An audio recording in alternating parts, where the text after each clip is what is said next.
Olá pessoal, tudo bem com vocês? Estamos aqui novamente para mais uma videoaula de língua portuguesa. E o assunto de hoje, sequência das aulas anteriores. Hoje nós vamos continuar com os nossos textos jornalísticos, só que hoje a gente vai falar sobre a participação do leitor nesta questão dos textos jornalísticos. Como que vai ser essa participação do leitor?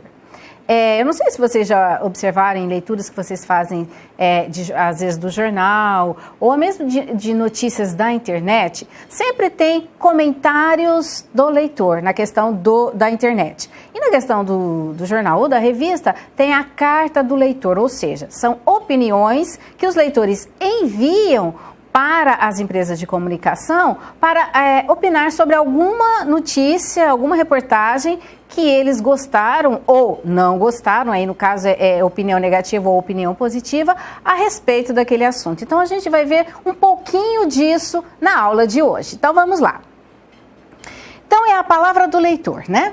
Os meios de comunicação social impressos, os jornais e as revistas, e também os digitais, que são os sites, os blogs, as redes sociais em questão, costumam oferecer um espaço para que os leitores manifestem suas opiniões e façam questionamentos a respeito de matérias que são publicadas.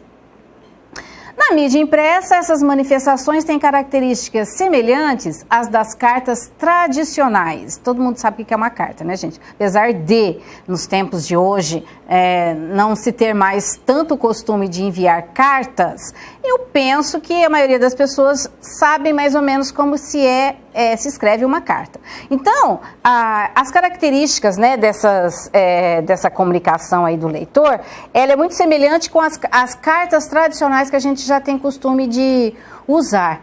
Então, na internet constitui um gênero muito novo, geralmente chamado de comentário. Então, para os jornais ou as revistas, né, que são impressos, são as cartas do leitor. E já na internet são chamados de comentários, que é um gênero bem mais novo. Então, a carta do leitor é escrita em linguagem mais formal, estrutura-se como uma carta tradicional.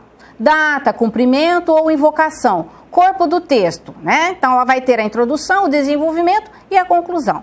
Saudação ou despedida e assinatura de quem está enviando essa carta. Na publicação, os editores costumam suprimir muitos desses elementos, mantendo apenas o corpo do texto ou partes dele. O autor envia a carta pelo correio ou em mensagem eletrônica.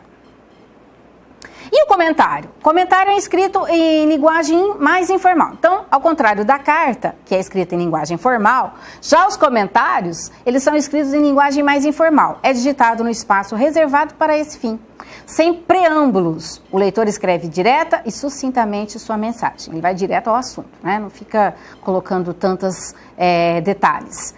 Para ter seus textos publicados em jornais e revistas ou mantidos em sites e blogs, porque na revista a gente manda, leu, acabou. Já nos sites e nos blogs, esses comentários eles ficam ali, né? Para muito tempo, né? Para quem quiser ler.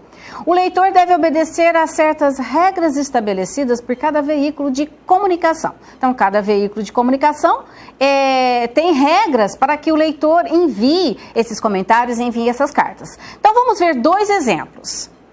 Nós temos aqui, ó, da Folha de São Paulo, eles têm um espaço lá que chama-se o painel do leitor. Então, o painel do leitor recebe colaborações por e-mail. Aí tem o endereço do e-mail, né? E também o fax, que é algo também bastante já incomum, já teve muita popularidade, mas hoje em dia dificilmente alguém envia fax. E também o correio.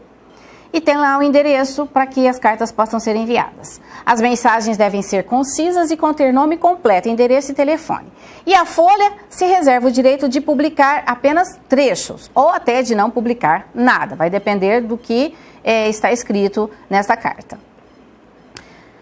Política de comentários. Então, nós falamos da carta, agora a gente vai falar qual que é a política dos comentários que são veiculados na internet. Todos os comentários postados pelos usuários serão lidos e as dúvidas sobre o assunto da postagem respondidas. No entanto, conteúdos que não estejam alinhados à finalidade desse espaço e que sejam considerados inadequados poderão ser removidos. Isso quer dizer o quê, gente? Você tem a liberdade para escrever o que você quiser, porém, na política deles lá. Se eles acharem que esse comentário está um tanto quanto assim ofensivo e não respeitando os critérios deles, eles vão remover, ou seja, excluir esses comentários. E a reincidência de publicações impróprias poderá ensejar o bloqueio do perfil do usuário, ou seja, o usuário não poderá mais escrever nada, ele não vai mais ter esse espaço aberto para ele escrever. Então essa é uma política lá do blog Plenarinho. Então vamos lá para a nossa leitura. Primeiro texto que nós vamos ler, nós vamos fazer aqui, gente, algumas leituras de algumas cartas, de alguns comentários relacionados a esse tema. Então vamos ver o texto 1. São Paulo decreta fim do canudinho. Veto vale em restaurante e bar, mas não para venda em mercado. Multa municipal é a partir de R$1.000. Então, foi publicado no estado de São Paulo em 26 de junho de 2019. E quem está mandando essa carta aí é o Bruno. O que ele diz? Capital prevê multa a bares e restaurantes para quem usarem, caso eles usem o canudo de plástico. Estado também terá lei. O governador de São Paulo, João Dória, anunciou que vai sancionar o projeto de lei aprovado na semana passada pela Assembleia Legislativa, que proíbe a distribuição de canudos plásticos pelo comércio de todo o estado. Ele deve assinar a lei nos próximos 15 dias. Ontem, o prefeito da capital paulista, Bruno Covas, sancionou o texto com as mesmas regras, mas de vigência apenas no município. Então vamos lá. Em que gênero textual esse texto que nós acabamos de ler pode ser classificado? Então nós vamos analisar aí o gênero desse texto e depois a gente vai justificar por que achamos, né, que pertence a esse gênero. Então olha só. Trata-se de um texto jornalístico noticioso. Como só foi reproduzido o início da matéria, que é o lead, onde tem o resuminho, não é possível definir se é uma notícia, ou seja, um texto mais conciso e objetivo, ou uma reportagem, um texto mais longo, mais detalhado, com desdobramentos analíticos. Então, esse trechinho de texto que nós lemos aí, trata-se de um texto noticioso, mas a gente ainda não tem como definir se é uma notícia apenas ou uma reportagem mais completa. Texto 2. Guerra ao plástico. A respeito da matéria sobre banir canudos de plástico no estado de São Paulo, a guerra parece perdida. Atualmente, todas as embalagens de utilidades na cozinha, como óleo, vinagre, sucos e água, são de plástico. A mesma coisa na área de limpeza. Hoje, não se pode falar mais em vidro de remédio. Quase todos deixaram de ser embalados em vidro. Até rolhas de espumantes deixaram de ser de cortiça. As recentes vilãs, as sacolas de supermercados, continuam aí, só que agora pagas.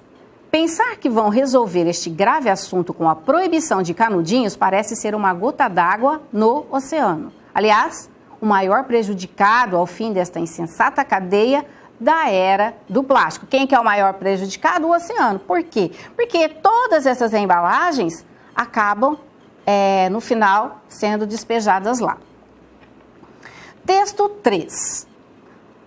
Não é porque os canudos plásticos não correspondem aos itens mais abundantes no lixo encontrado no mar que não devam ser banidos.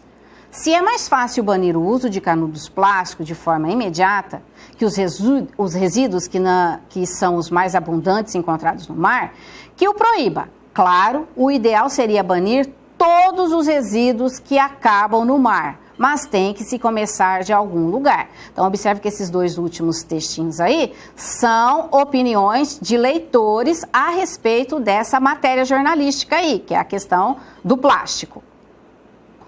Texto 4. Viva, recusar é o primeiro passo, mas como poucos dizem, não, o jeito é proibir. E se a indústria do plástico afirma que o problema é o descarte e a reciclagem, por que não resolveu a questão antes? E nem adianta oferecer canudo plástico biodegradável ou oxibiodegradável.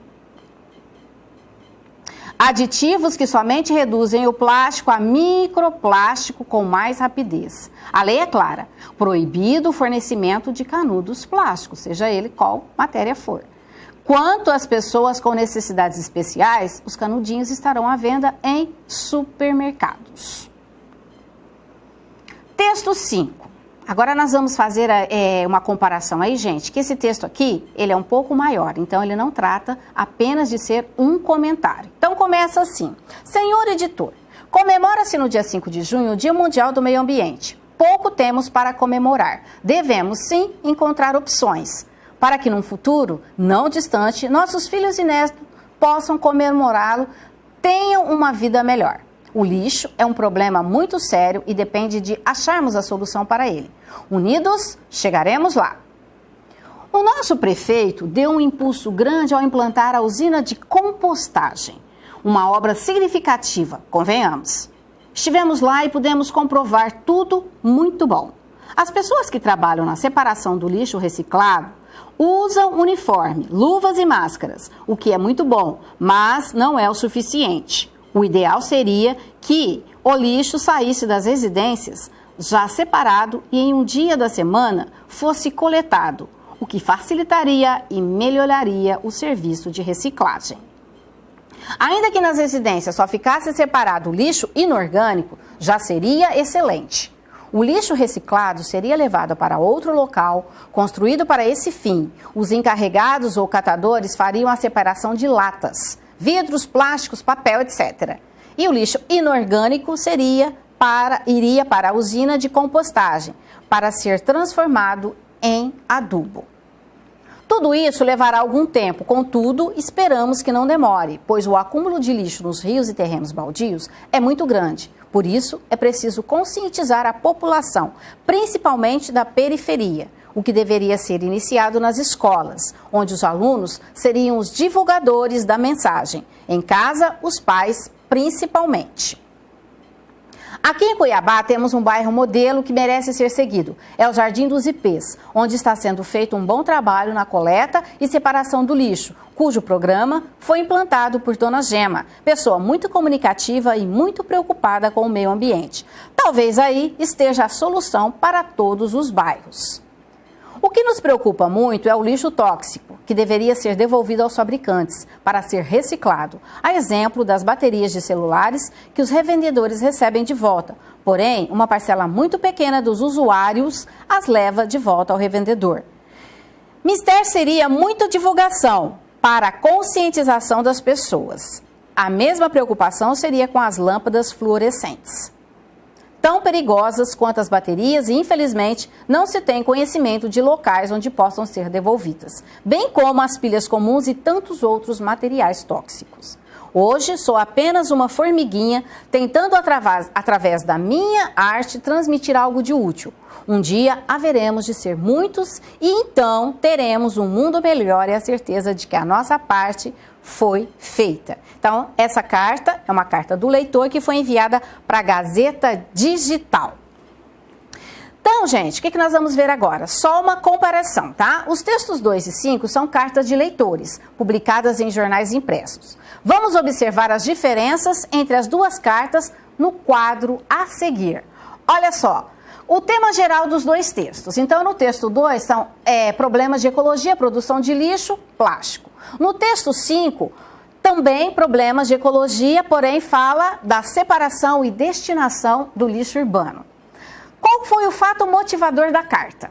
No texto 2, foi a publicação de matéria sobre leis que proíbem o uso de canudinhos plásticos em São Paulo. E no texto 5, que foi esse maior que a gente acabou de ler, foi a comemoração do Dia Mundial do Meio Ambiente e a situação da destinação do lixo em Cuiabá. E a extensão? O texto 2 foi uma carta mais curta, compondo-se apenas de um único parágrafo. Já o texto 5, uma carta mais longa, compondo-se de vários parágrafos. E a linguagem desses dois textos? No texto 2 é uma linguagem clara, objetiva, formal e educada, assim como também no texto 5, uma linguagem clara, objetiva, formal e também educada. Já a estrutura do texto 2, apenas o corpo do texto em um parágrafo. não possui os elementos da carta tradicional, ou seja, cumprimento, despedida, essas coisas.